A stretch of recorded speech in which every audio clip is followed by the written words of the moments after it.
So, hi Cheryl, it's really nice to have you here. Thank you for taking the time to talk about the amazing work that you do. Could you please provide a quick introduction about you and your songs and the through like Birdsong and Eco Wonders? Sure, sure. It's wonderful to be here. And thank you for this opportunity to talk about birdsong and the eco wonders.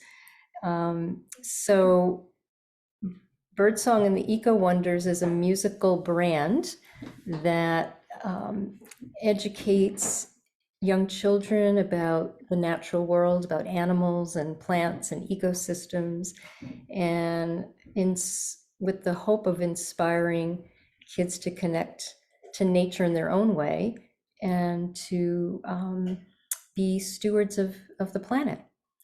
And for those of you who wonder about the name, Birdsong is actually my singing name. And the Eco Wonders I consider to be all of the amazing animals and plants that I sing about. Yeah, So when I was trying to think of the name, I thought, well, what's the feeling I have when I'm writing these songs? And it was a feeling of wonder. So that's how I came up with Eco Wonders. wow, that's really cool. Yeah, thanks so much. So Oh, you're welcome. today I have a few questions about to like learn more about the fun songs that you create about the earth, oceans, and in general like sustainability and things like that. So I guess we can dive right into the first question. So the first question that I have is, what inspired you to start Birdsong and Eco Wonders? Mhm.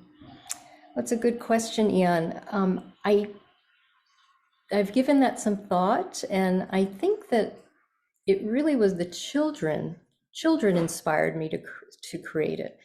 And just to give you a little history about how that happened, after I wrote my first children in nature song called the Tide Pool Song, I was invited to sing it in a number of classrooms and environmental events. And our local state park encouraged me to record it. So I recorded it and gave them permission to use it in their educational programs. And I started hearing stories of children singing the tide pool song and being at the tide pools and saying, "Oh, this is what's in the song."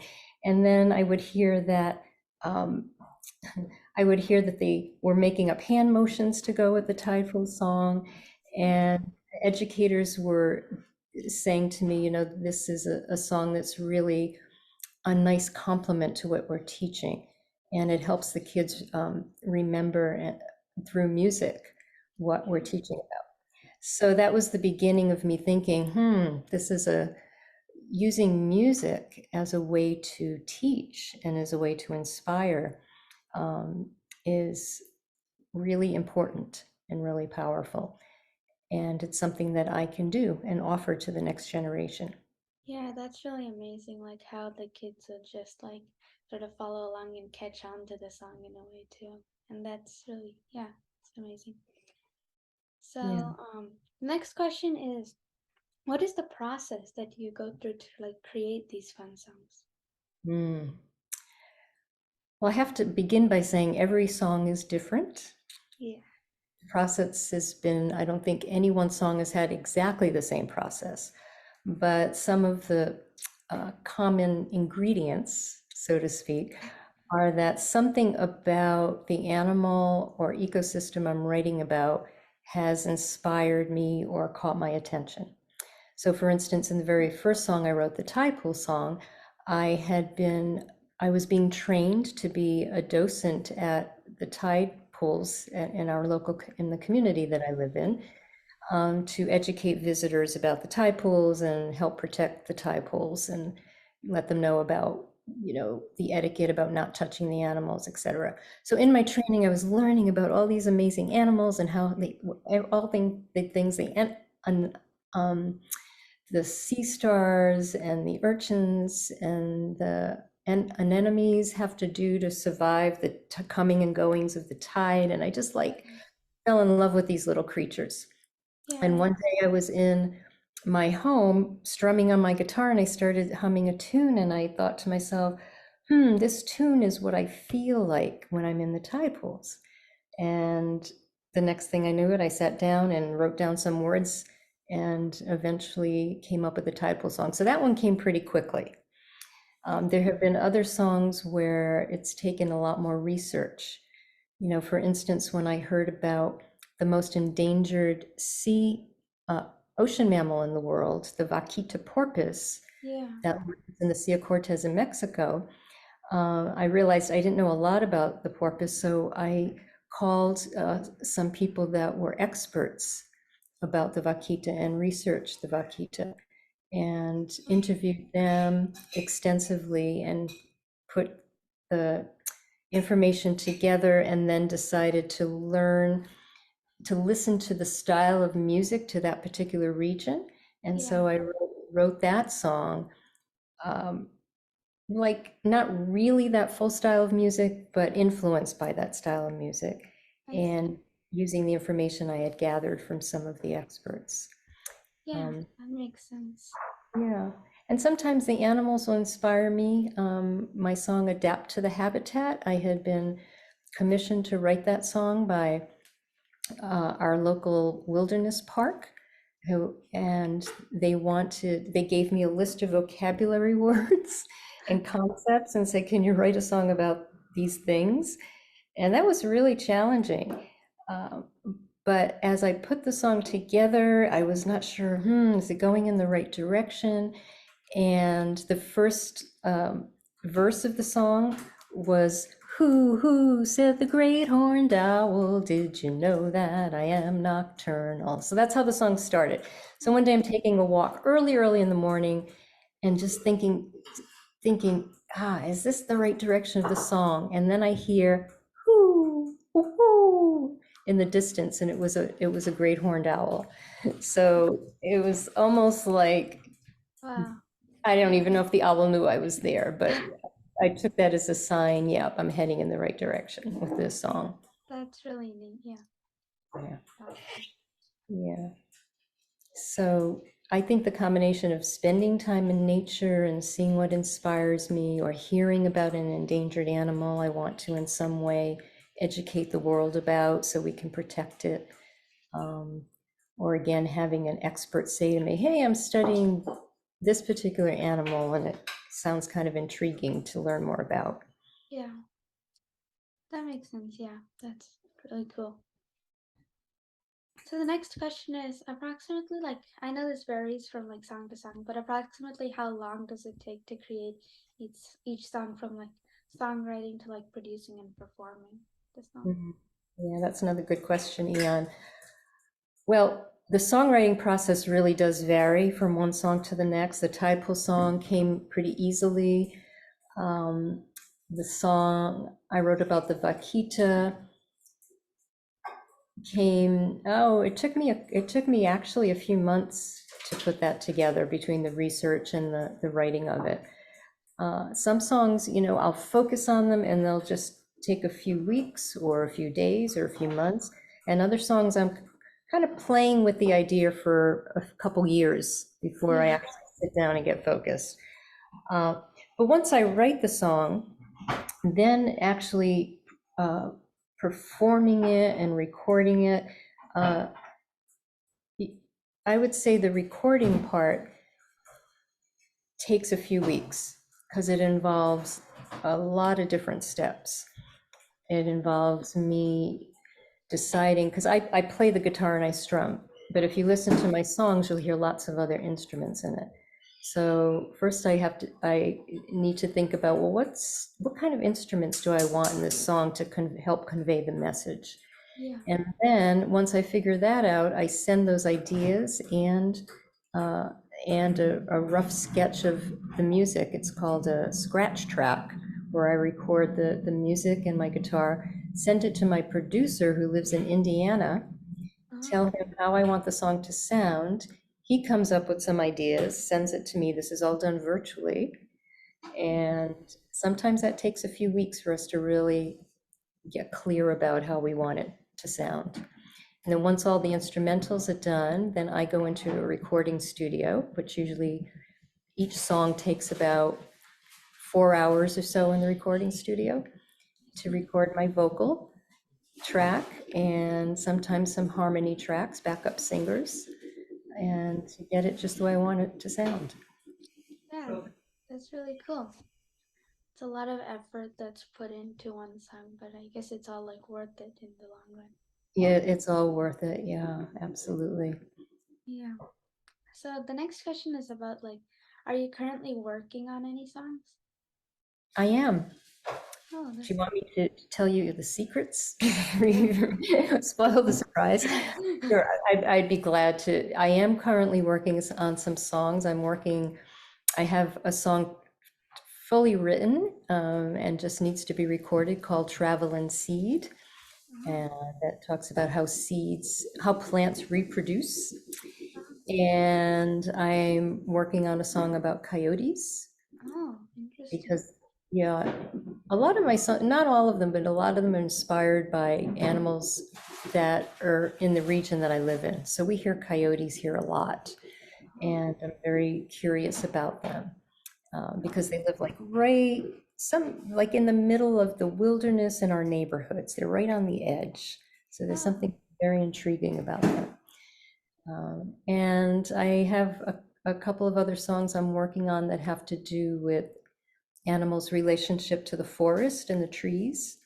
yeah, Uh, So those are in progress right now. yeah. I'm really excited to hear more about it. And yeah, those sound really interesting in general, like as a film too. So, I know you touched on this a little bit, but like, do you have anyone else like that helps you with like the production from the voice to like, um, recording it and everything? Yeah, so my producer in Indiana is named James Coffey of Blue Vision Music, and every time I listen to my songs after they're recorded, I just feel so grateful for Jim. He's a very, very talented producer and musician, and sometimes I'll say things to him like for my song called Bella the Gorilla. I wanted a feeling of some Congolese guitar in it from Africa. And I searched high and low for a Congolese guitar player and couldn't find one. And I finally wrote to my producer and Jim and said, "Can you play guitar like this?" And he did. So he's really talented. And there are backup singers. Some of them are live with me in the studio. Marcy, and Yeah. Marcy does some backup singing, and some other folks. But also some of the children you hear on my recordings are actually recording in Jim's studio in Indiana. So Oh, some of the backup singers are local with me here in California, and some of them we're recording long distance, and I'm on Zoom with them. I'm virtually, you know, yeah. letting, what's the word, sort of conducting or facilitating the whole thing with Jim's help. Yeah, that's really cool. And then of course with the CD, once all albums need to have, even if you don't have a hard copy of the album, you need to have artwork to go with it to even upload it to any of the streaming platforms. So Yeah. then there's an artist involved and Yeah. who takes my direction and creates these beautiful graphics and illustrations of animals. Oh, I see. That's really cool. I didn't know about that.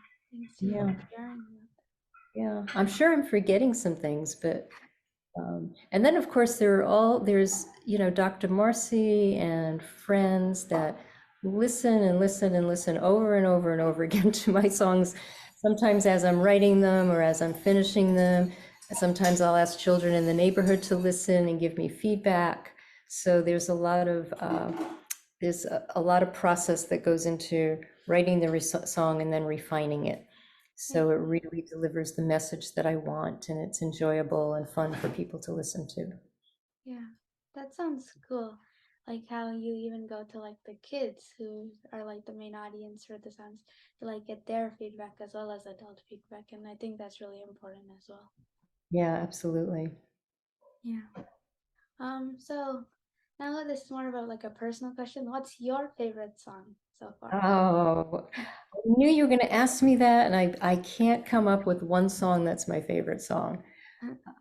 But I could say the tide pool song, I wonder what I'll see in the tide pool today, what might crawl by or swim my way. because that was my very first song and that started Birdsong and the Eco Wonders, it's very special to me.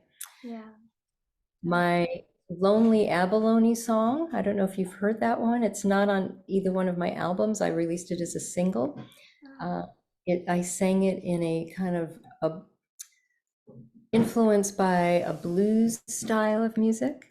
uh, And my song Honk Honk by Geese is also influenced by a blues style of music. that's And because that was really different for me, that was fun to learn how to both write and sing a song that way.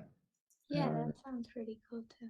Yeah, and then the Everything is Connected is one of my favorite songs to sing, one of my favorite messages to sing about the interconnectedness of all of us and yeah, our connection between us and nature and uh, and then one of the songs that's a blast to perform is the Worm Poop song. All the kids get to sing poop, poop, poop, poop as we're learning about worms and their role as decomposers. yeah, that sounds fun. Yeah, and I agree with that. Like everything is connected. That's like a really important thing to like know and understand. I guess. Yeah. Yeah, Sometimes, like, we go through our everyday life and we don't even realize, or I didn't realize until I gave it some thought, just how much everything I do is connected to something else. yeah, Like when I drink my cup of tea in the morning, if I really think about it and look at it deeply, I realize, oh, without clouds that rained, that yeah, helped grow the plants that grew the tea leaves, without the ocean that the water was evaporated into the clouds that rained on the plants, and the yeah, soil and the farmers who picked the tea leaves, I wouldn't be drinking this cup of tea. yeah, So there's so many ways that we're interconnected, and I look forward to thinking about those things for a long time. yeah. I agree.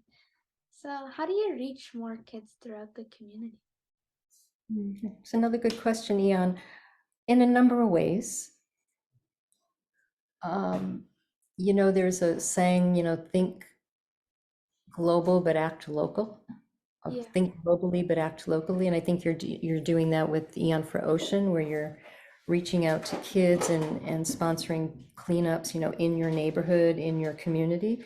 And so that's, a lot of our performances before COVID were local performances and reaching, helping children connect with nature that's right around us. yeah, Yeah. Don't I mean, I love watching nature documentaries and learning about animals from faraway places, but there's nothing like being in nature and connecting with what's right here. And then, but speaking of globally, we have whenever I travel, I bring my guitar and we sing at whatever local schools are in the area we're traveling to. So we've done that in Belize, we've done that in Botswana, Africa. Belize is in Central America.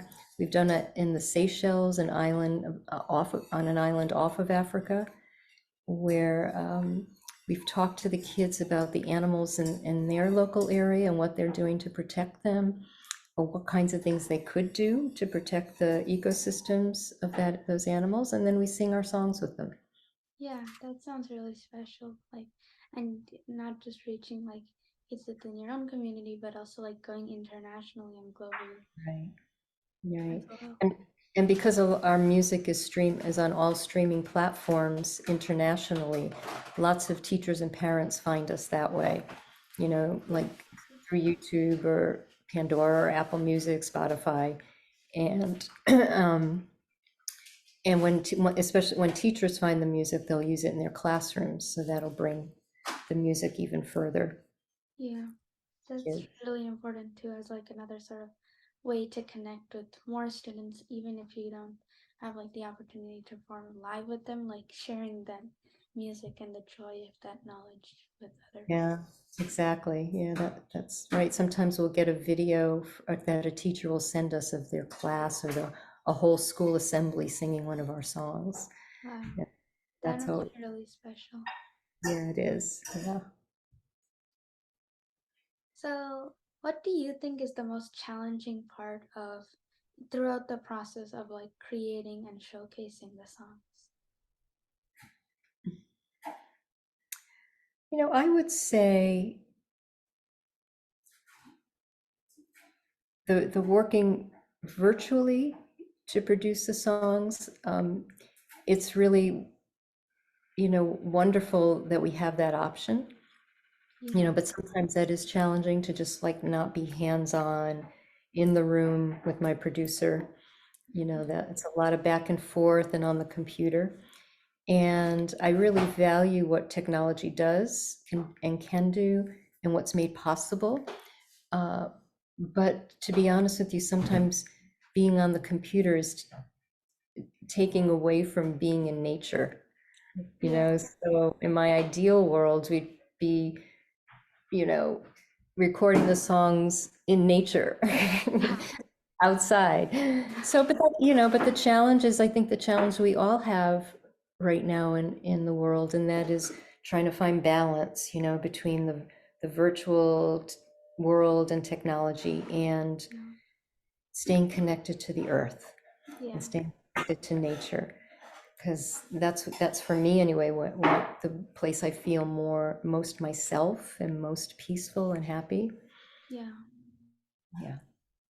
So I don't know if that answers your question, but that's one of yeah. the I was That, having. yeah, that's really cool. I can sort of relate to that, not entirely, but yeah, I agree. Nature is one of it's a really it gives you like this feeling that you don't really get anywhere else. Um, yeah.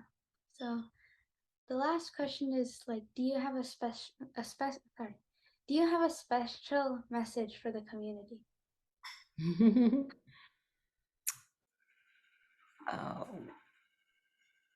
be in nature, go outside, take time to, like, it's fun to play outside and run around and breathe in that fresh air.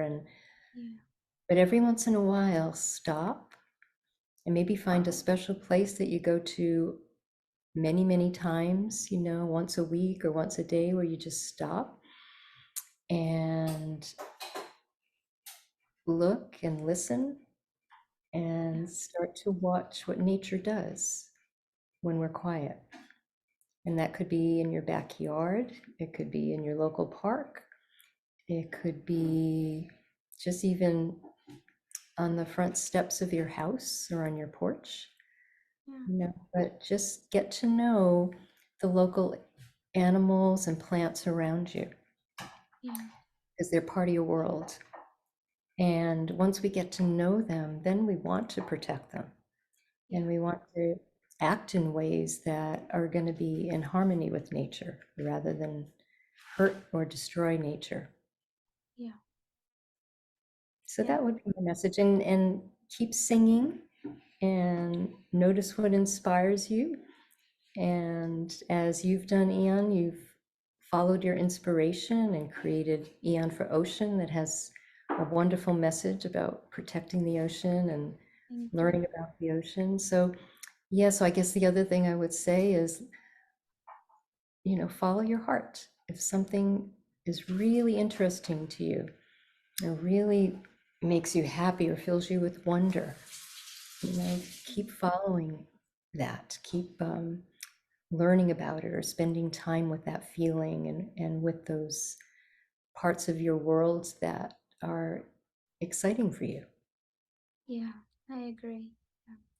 It's really important to sort of become part of it instead of just sort of just looking at it in some way. Uh, Exactly. Yeah. yeah, We are nature. It's yeah, nature's just out there. We're nature, yeah, like human nature, right? We have all the minerals that are out in the world right here in our bodies. yeah, You know, we're mostly made of water, just like the planet. yeah, Yeah.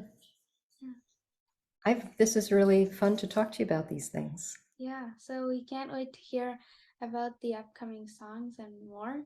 And Ian Froschen is also really privileged to use your songs in our presentations in the schools, and it's really helpful to engage the kids. Yeah, so Oh, It's that's wonderful to know you're still using them. yeah, Yeah, really which like ones? engage. Which Mainly ones? like we're using Keep the Ocean Clean, that one. That's really like the kids like to like sing along and we have like them dance to it and everything, and that's Oh, really sweet, yeah. sweet. Dancing's involved. Yeah. Wonderful. Yeah. So thanks again for this fun interview. Oh, you're welcome, Ian. My pleasure. It's been great to talk to you and to see you.